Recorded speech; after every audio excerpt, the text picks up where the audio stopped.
Good morning, everyone. Let's get started with today's class. So the attendance seems to be a little on the lower side.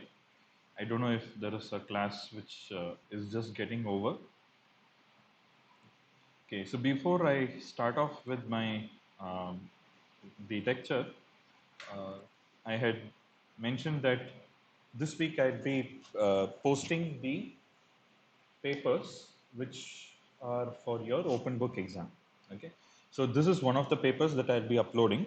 So this is a paper by Samsung. You can see this long list of authors, and these guys are all from Samsung Electronics, and they claim that this is the world's first single chip RF transceiver for 5G sub 6 gigahertz new radio band.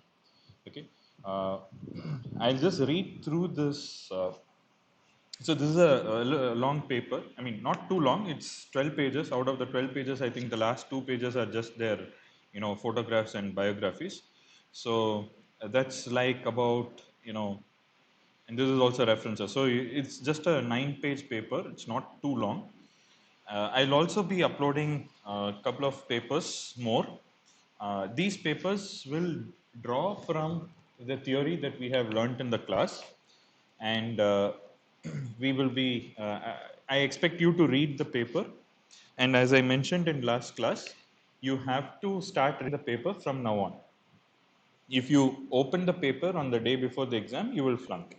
Okay, so please let me just read through the abstract so that there might be some terms which you may not be familiar with, and I'll just try to explain them. Okay, so the world's first single chip RF transceiver to support the 5G sub 6 gigahertz new radio and long term evolution, that is LTE, E-Ultra, new radio, dual connectivity in 14 nanometer FinFET CMOS technology is presented. So it's a single chip RF transceiver, which means that this chip is going to have a transmitter, receiver, and frequency synthesizer, which supports the 6 gigahertz band. So as I think I have mentioned this earlier, 5G is divided into two regions of operation. One is the below 6 gigahertz region, which I think extends from somewhere close to 400 megahertz all the way up to 6 gigahertz. Okay, different chunks of bandwidth. You will see the full list here in the second page. Okay, so this is the 5G thing, which also includes your 4G. Okay, basically 4G is a very small subset of what is there in 5G. You can see that you have multiple bands.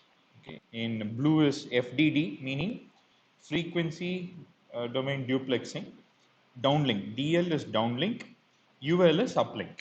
Okay, so when you have an FDD band, you have a separate band for uplink and a separate band for downlink. Okay, TDD is time domain duplexing, which means the same band is used for both uplink and downlink.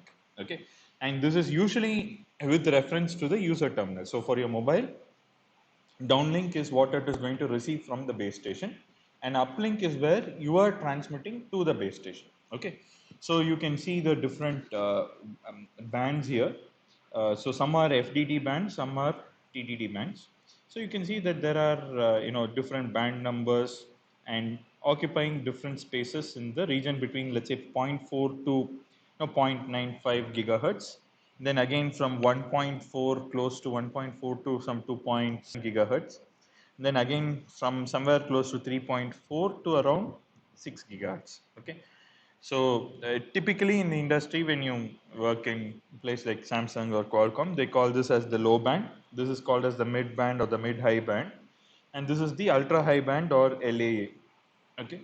So what they are saying is this chip is going to support all these different frequency bands. Okay.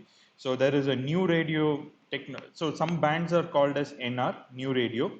LTE is what has been used for 4G also, carried over to 5G. E-Ultra, I mean, these are just different standards. Okay. Radio dual connectivity. So this is what it ENDC. Okay. Basically, it means, I mean, all these bands put together, some of them will have higher power requirement, lower power requirements, and so on. Okay. And this has been done in 14 nanometer FinFET technology. And okay, so this single chip transceiver integrates an identical primary and diversity receivers with 7 pipelines for supporting 4 interband carrier aggregation with 3 4x4 MIMO and 2 independent transmitter chains, 8 frequency synthesizers for RX and TX, and on-chip digitally controlled crystal oscillator to reduce the phase noise and bill of materials cost. Okay, so this particular chip has got identical primary and diversity receivers. Okay, now to explain this, let's first look at this MIMO. What is 4x4 MIMO? It basically means that there are 4 transmitters at the base station end and 4 receivers in your user terminal. Okay, so basically you will have to receive, I mean, it's what is MIMO? Multiple input, multiple output, right? So your base station will dedicate 4 transmit antennas, right, for one user terminal, and your phone will also have 4 antennas for, which are taking it, and like that they have 3 such sets. Okay, 3 4x4 MIMO. Okay, now interband carrier aggregation. Now let me explain carrier aggregation. Maybe I'll just, now this is a term which has been used in 4G and 5G. So let's say some band number X uh, wants you to have 20 megahertz bandwidth. All right, you need 20 megahertz bandwidth. But so what is option number one? Option number one is, let's say, the band has got some limits, right? Let's say this is the low and the high, which basically means, let's say this is band number, um, uh, let's say this is band number, which band shall I use? Band 13, for example. Okay. Band 13 will have, I think, it's around 700 odd megahertz. I don't recall the exact numbers. So in this, either you can go and allocate 20 megahertz completely. Okay, this is option number one. Now option number two is basically to say, so this is direct allocation. Another thing is called as intra-band carrier aggregation. Okay. Now, how this works is pretty simple. If I, let's say this is the low end and the high end of the band, I am going to allocate 10 megahertz here. Okay, let me. Okay. And then there are other users here, and then somewhere here I am allocating one more 10 megahertz.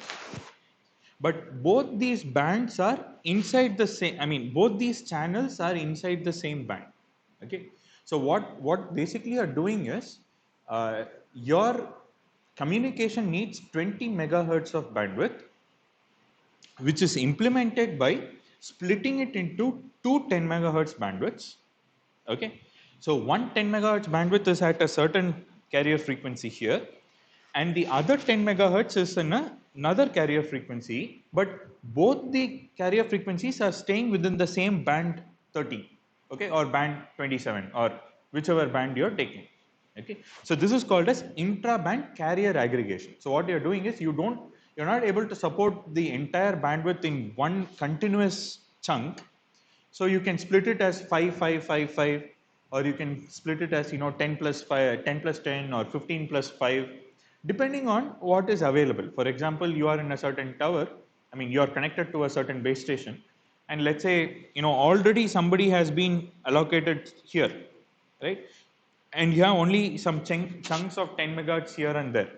So what the base station will do is, I'll take 10 megahertz here and 10 megahertz there, and then your transmitter and receiver will kind of split the data into both these bands and transmit and receive, and then of course the modem will kind of combine both of them together. This is what is called as carrier aggregation, typically called as CA. All right. Now, what is interband carrier aggregation? So it basically means, let's say I want 20 megahertz, All right. So what my base station is going to do is going to say, okay, this is, let's say, band number 3.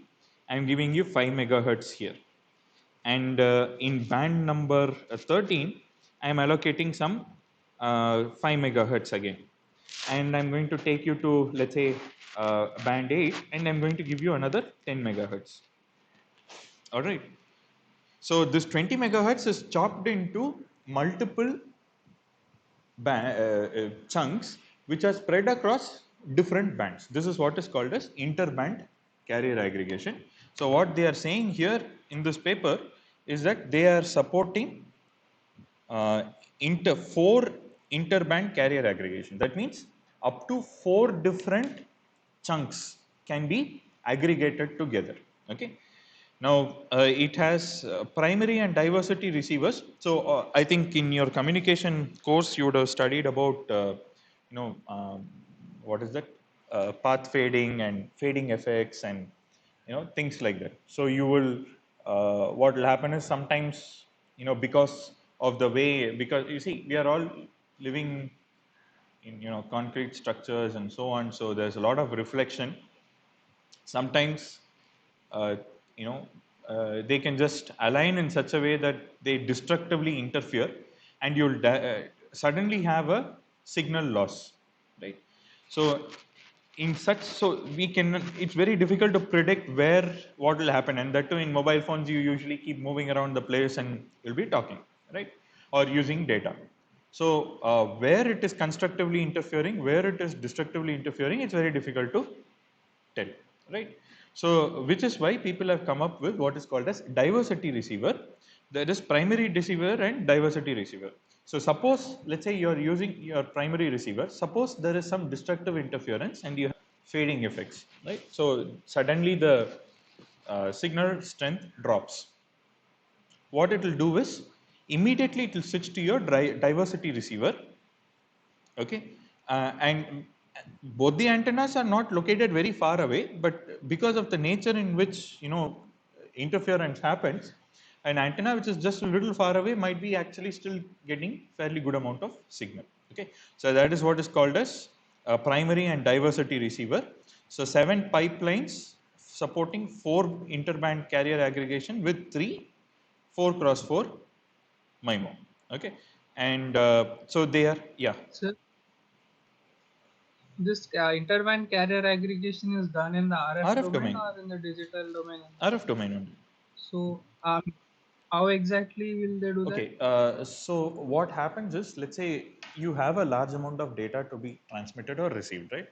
So you kind of, I mean, Yes. how exactly it is done, that is proprietary, and I mean, there are standards to define. Let's say you kind of split the data into, let's say, 2 different streams. Let's say 2 carrier aggregation. Maybe, let's say, so what will happen now, the data rate falls by half, correct? So Yes. that data, which is, let's say, if you were to send it at okay, some X data rate, now each streams becomes X by 2.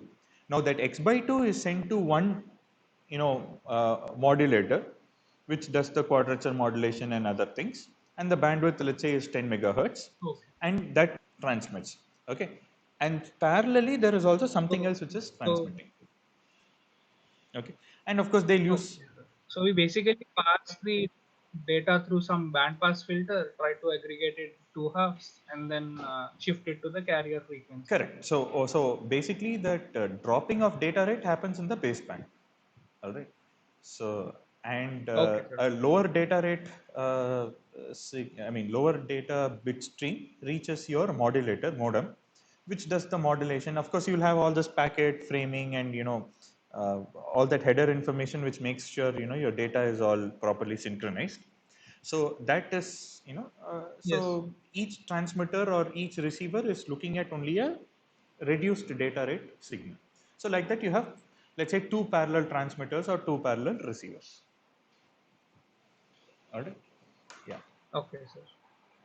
And what here they're saying is 2 independent transmit chains. So which means that it can support 2 CA. Okay. It can potentially support, whether the modem supports or not, it's a second question. Okay. 8 frequency synthesizers, because now you have so many, receivers and so on. You have 8 different frequency synthesizers, on-chip digitally controlled crystal oscillator, and so on. Okay, the receiver features 12 single-ended LNAs with wideband characteristics.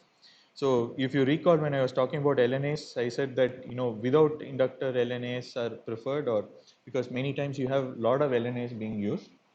And so again, with the help of the proposed pipeline struct frequency band switchable transformer, the die size can be reduced despite covering the whole frequency range from 2G to sub 6 gigahertz 5G NR. So 2G is basically what your GSM, which is around 900 megahertz. So from there, basically 2G, 3G, 4G, and 5G all are covered in the same chip. Okay, the noise figure is 6.5 to 9.3 dB. This is for the entire receiver, okay, not the LNA noise figure, it's for the entire receiver. And the plus 3 dBm out of band IIP3, okay, out of band IIP, out of band meaning that the input signal is out of your band, then your LNA, I mean your receiver has an IIP3 of plus 3 dBm plus 70 dBm out of band IIP2 after calibration. So because it's a differential structure, with calibration, your IIP2 will be very good. For the transmitter, low RX band noise and harmonic suppression techniques are applied to support surface acoustic waveless architectures, SAW architectures. So if you recall, we said, like, usually at the output of the PA, we put a band pass filter, right? Now the band pass filter usually is an off-chip component. It will be a separate component. And, needless to say that if your phone manufacturer is using your chip, and if he has to buy one band pass filter for every, mobile he is going to do, the bill of material goes up, okay? Which is why all these companies try to make it with the least amount of bill of materials that they can. Okay, so SAW architectures are SAW basically is a surface acoustic wave is the filter. SAW filters are used. So here what they are doing is they are getting rid of the output bandpass filter. Okay, so without that they are trying to design the transmitter while meeting all the specs. Okay, bandwidth of the controlled baseband filter is implemented for digital pre-distortion, operation of 100 megahertz bandwidth in NR transmit data. The measured error vector magnitude in 4G and 5G bands of N79 is minus 39.5 dB at plus 4 dBm output power, minus 33.9 dB at plus 3.06 dBm output power respectively. And the measured RX band noise of 2G is minus 163 dBc at 20 megahertz offset. Okay, so basically what happens is when you are transmitting in this band, right? I also mentioned that the noise also gets transmitted, and that can go and interfere with the reception of some other band, right? So the measured receive band noise in the 2G band is minus 163 dBc at 20 megahertz offset. Okay, so this is the power consumption. So go through this paper, all right? And there are some aspects of this paper which you may not be able to follow because it's beyond the scope of the class. For example, they have talked about the baseband filter, the transimpedance stage, the biquad filter, and the variable gain amplifier. You can just go through it probably, but this will not be included in your exam because we have not looked at these circuits. Okay, and you can look at all the ADPLL also will be very complicated, and it's not possible for us to go through the PLL at such depth in this course. So probably some material related to the PLL also can be skipped. Okay, and other things I think you can go through. And if you have any difficulty, let me know. They have shown the dye photograph, right, and all the experimental results. Okay, so these are all the different bandwidths: LT 5 megahertz, 10 megahertz, 20 megahertz, all the way up to 100 megahertz. Okay, so go through this, and if you have questions and so on, uh, I will have a session where you can ask, and I'll be able to clear it. Okay, I'll post it today. So please take it seriously and start going through this paper. I'll also upload some papers because this is a very condensed paper. I mean, they have just economized on the space. I'll also put a few more papers from this group. And this is a very good paper to look at because this is a commercial IC, right? Samsung is basically making money out of this IC, and which means that it works, right? It's a design which works. It's a commercial design. It's very robust. So it's good for us to learn from what some of these experts in the industry are doing. Okay, so go through it. You may have to spend some time trying to understand.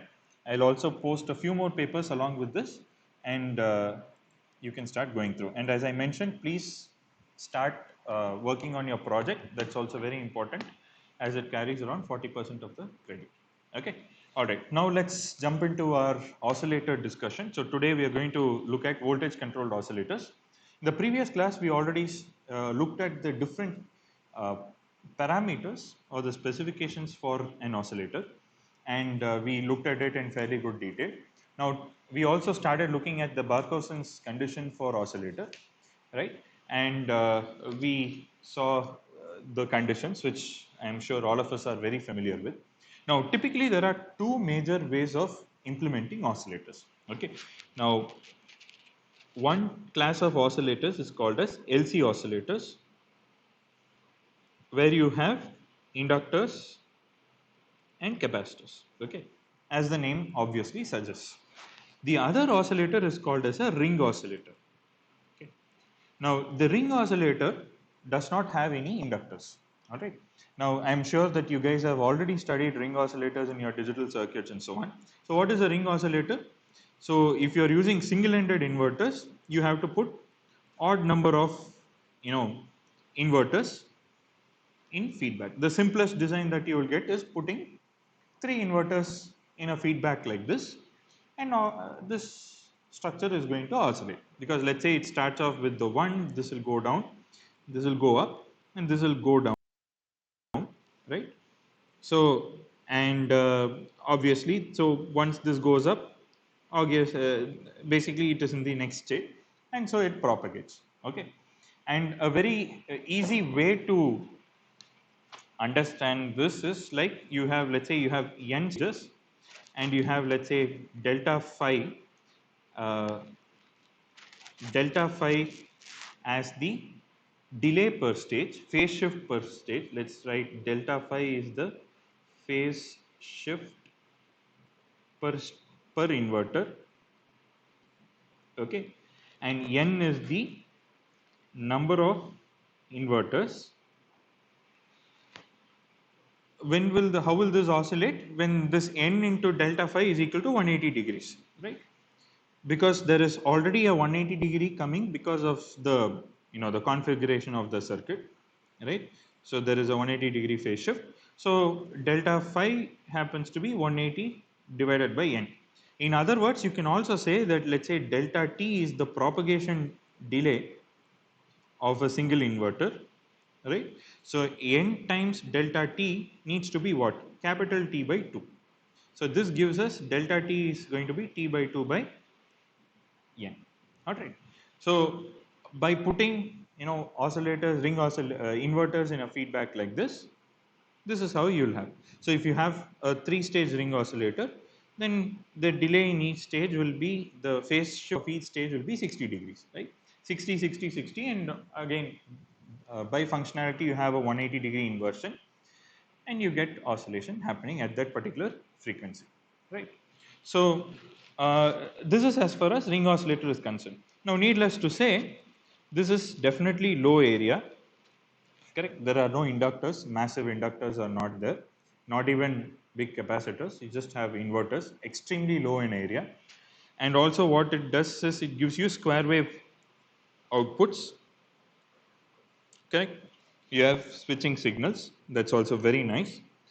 So then you might ask the question, why not just go with ring oscillators? Right? Why should we go for bulky oscillators? Now, as it is in everything else in life, there is always a trade-off. And here the trade-off is that the phase noise is very poor. Okay. So low area, probably even lower power, but depends, but square wave output, but then it has very bad phase noise. Okay. Now, whereas LC oscillators, they will give you sinusoidal output, right? Because it's an LC tank, obviously it will give you, I mean, it will filter out, I mean, it will give you only a single tone signal, and a single tone signal in time domain is a sinusoidal output. Now, you can take that sinusoid and put it through a bunch of inverters and get a square wave. That is possible, okay? But the oscillator by itself will give you a sinusoidal signal, okay? Now, this also occupies a large area because of the presence of inductors, right? But the advantage that you have is its phase noise is very good. All right. Okay. So in this course, of course, in fact, even in that paper that I showed you, they have used some ring oscillators for some purpose, and you can also have differential ring oscillators. Okay, differential inverters. So when you have differential inverters, you are not restricted to an odd number of inverters. You just appropriately connect the phases. You will anyway end up with the oscillation condition. Okay. So in this particular course, we are going to look more in detail about the LC oscillators. Okay. Now, if you take an LC tank, right? If you have an ideal tank, what happens? We all know what happens in an ideal LC tank, right? So if let's say you give some impulse current or something, and then remove the, I mean, somehow you energize this circuit, maybe dump some charge on the capacitor and leave it, or maybe make some current flow through the inductor and leave it. So if at t equal to 0, there is some energy in this circuit. What will happen? The current will flow like this and charge the capacitor in this way, right? Now, as it flows, the energy in the inductor will die out. Now, what will happen? The capacitor is now fully charged, and the capacitor starts discharging. Okay, and by discharging, what is happening? It is storing the energy in the inductor. Okay, and now again the inductor will charge the capacitor in the opposite polarity, and then vice versa, right? So if you have an ideal inductor and capacitor, okay, and somehow you have energized any one of those elements, you will see that you will have the, if you look at the voltage or the currents, it will be a sinusoidal signal, right? And the sinusoid, the frequency is going to be 1 by 2 pi root LC. Now, in practice, if this were the case, there is going to be absolutely no problem, right? But we all know that there is no perfect inductor and perfect capacitor. There is always going to be loss, which can be modeled as some shunt resistance. Okay, so this shunt resistance is basically going to model all the loss in the network.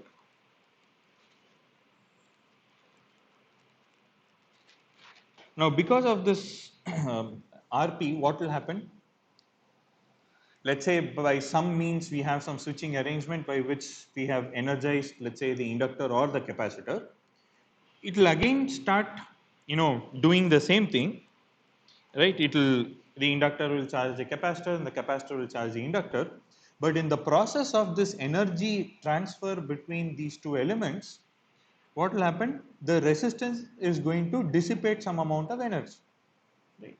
So as you are charging the capacitor, some amount of current will go here and some amount of current will go here. What is going through your resistor is dissipated as heat, right? And the energy is lost. Correct?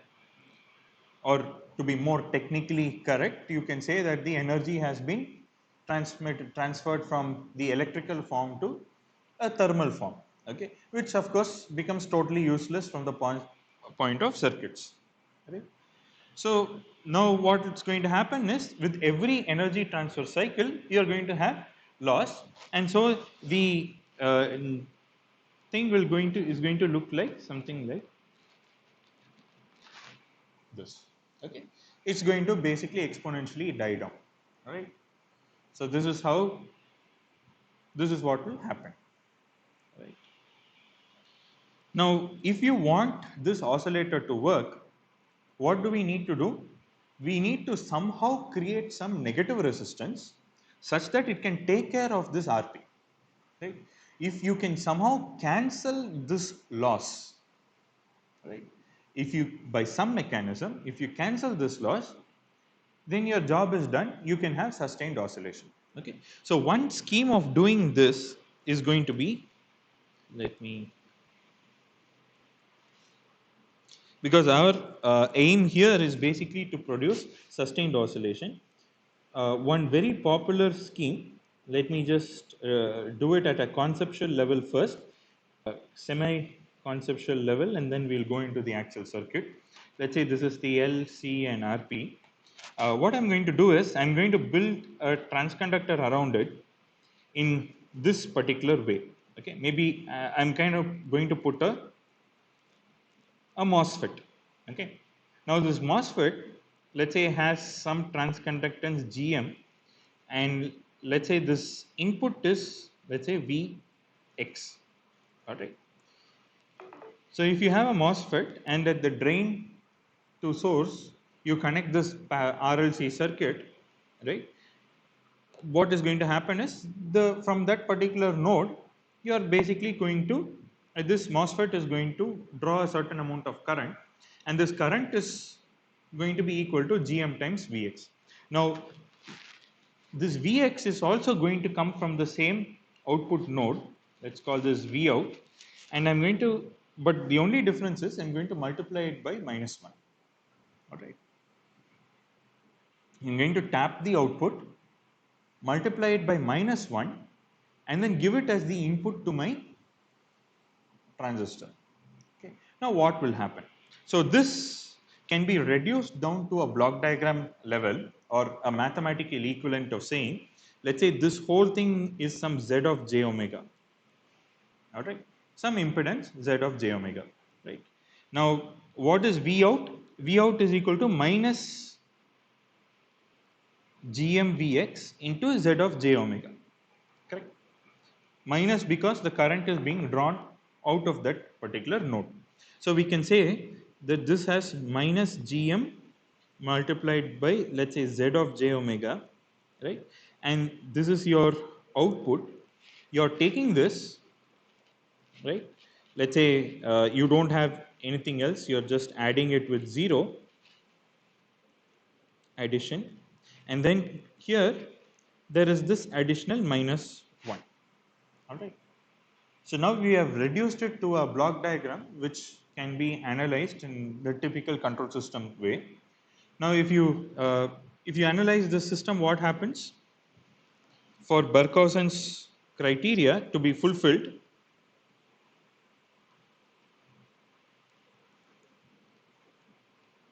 what did we see in the previous class?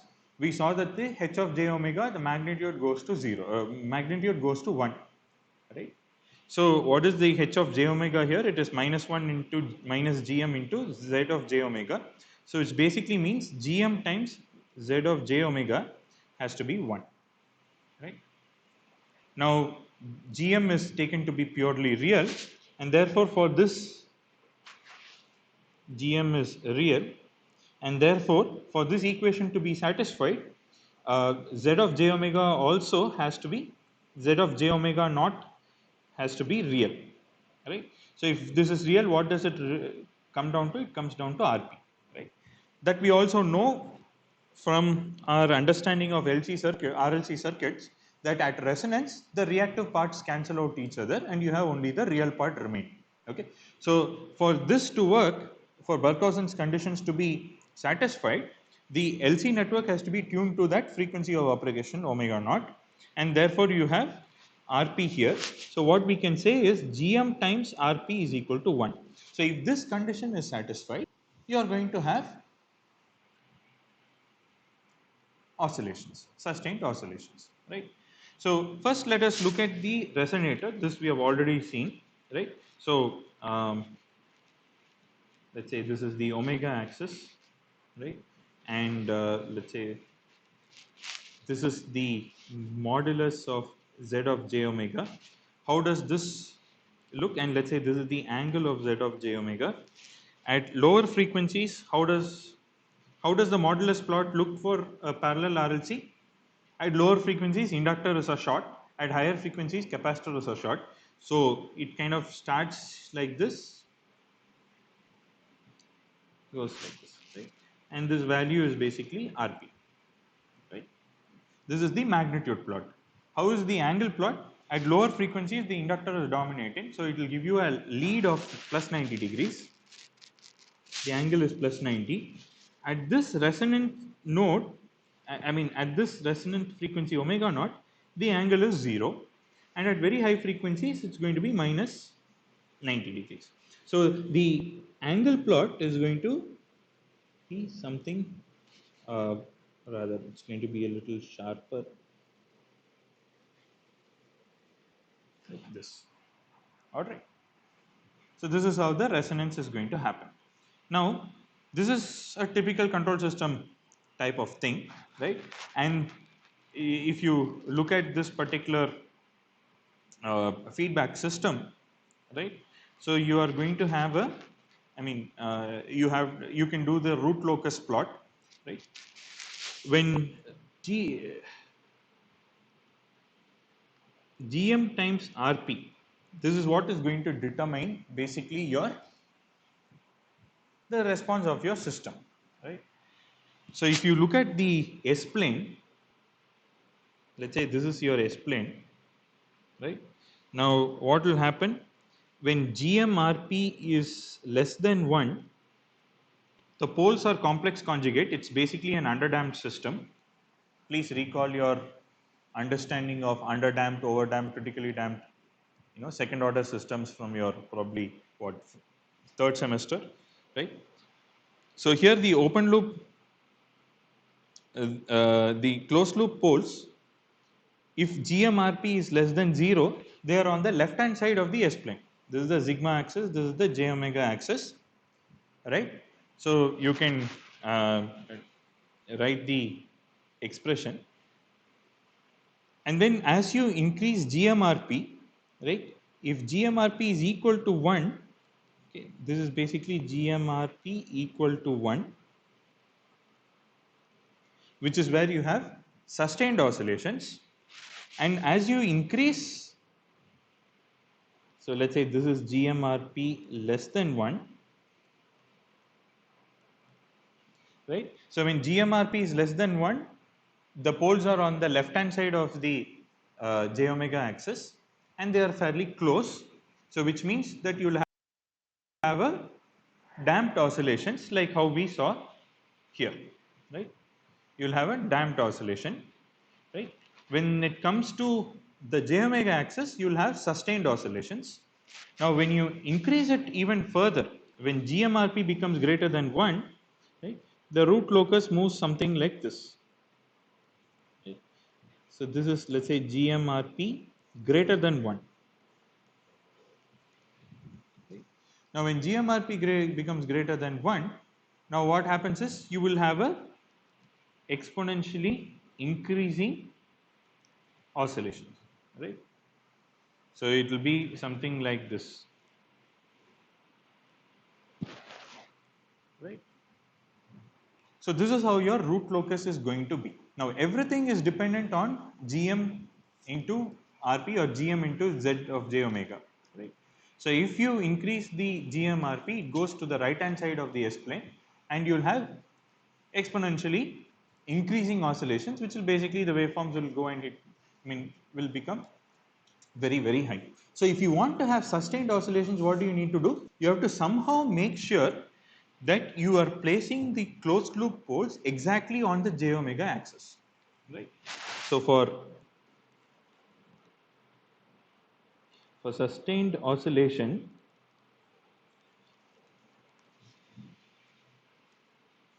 the closed loop will be on the J omega axis.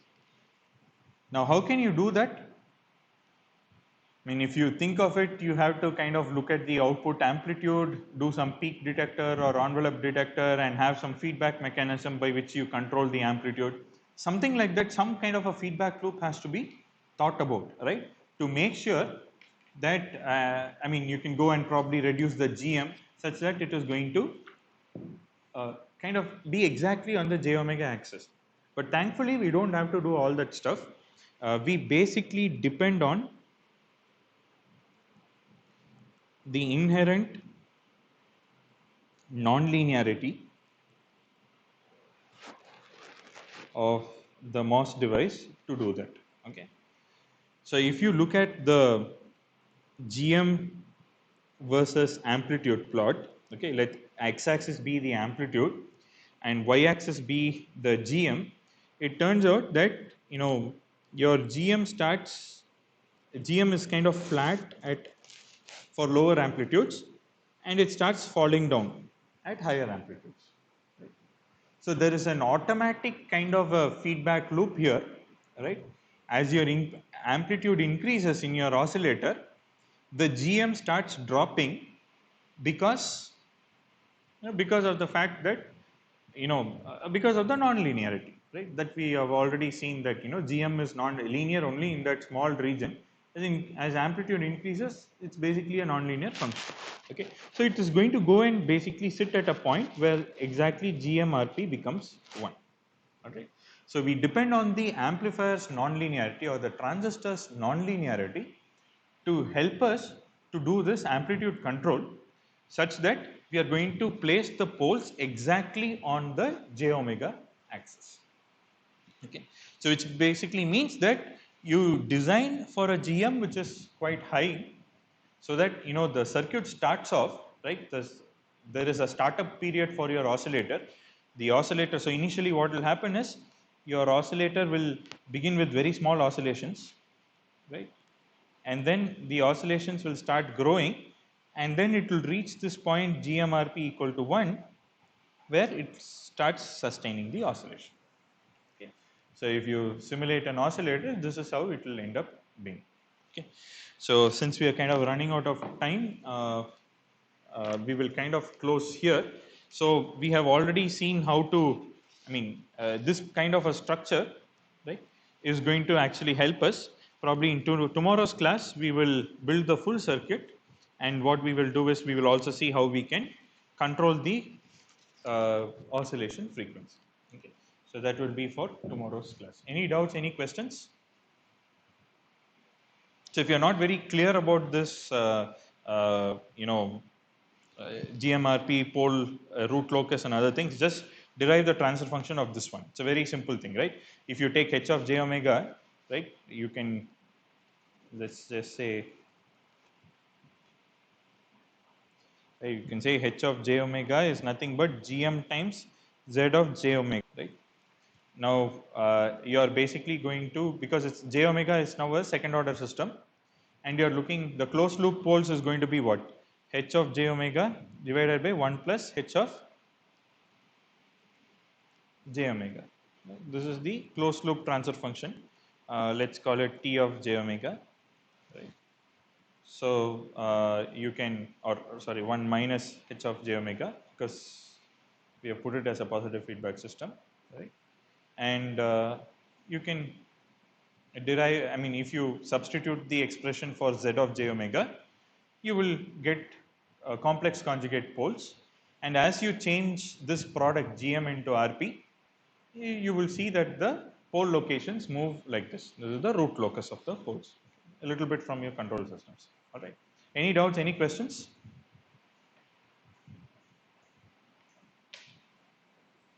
All right. Okay. Thanks, everyone. Have a nice day.